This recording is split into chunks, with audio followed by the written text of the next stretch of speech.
PM-ശ്രീ പദ്ധതി മരവിപ്പിച്ചത് വൻ വിജയം.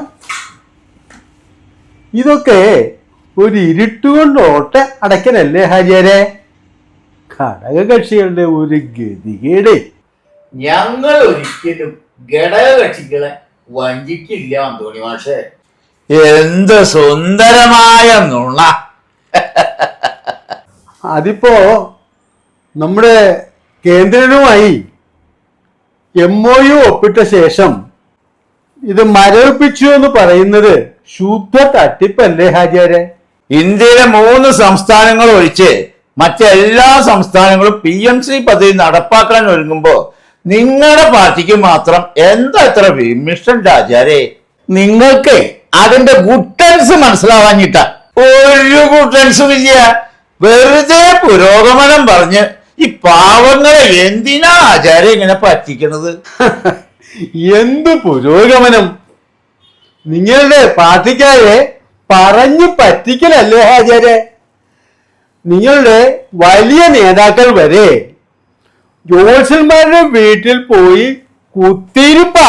സുഹൃത്തുക്കളായ ജ്യോത്സ്യന്മാരെ വീട്ടിൽ പോയി കാണുന്നതിൽ എന്താണ് തെറ്റെന്റെ മാഷെ?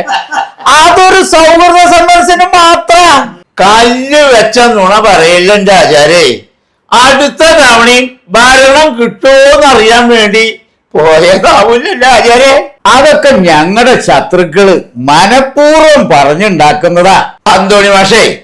തദ്ദേശ തെരഞ്ഞെടുപ്പ് കഴിഞ്ഞാല് PM-ശ്രീയുടെ മരവിപ്പ് ആചാര്യ പാർട്ടിക്കാർ അങ്ങോട്ട് എടുത്തു മാറ്റും. അതുവരെ ഈ മരവിപ്പേ. കൂടിയാല് നിയമസഭാ തെരഞ്ഞെടുപ്പ് കഴിയുന്നത് വരെ മാത്രമേ മരവിപ്പ് നിൽക്കൂ.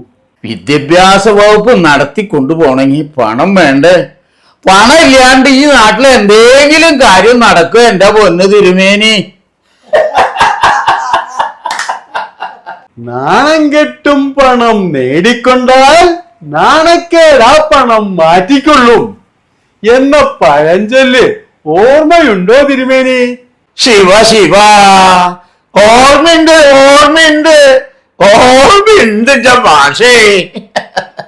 അല്ല തിരുമേനി, ഹാജിയാരുടെ പാർട്ടിയുടെ നയം ഇടതോ വലതോ അതോ ഒരു നയവുമില്ലേ? മൗനം വിദ്വാന് മാത്രല്ല, ചിലപ്പോ മാണ്ടന്മാർക്കും ഭൂഷണാവേ.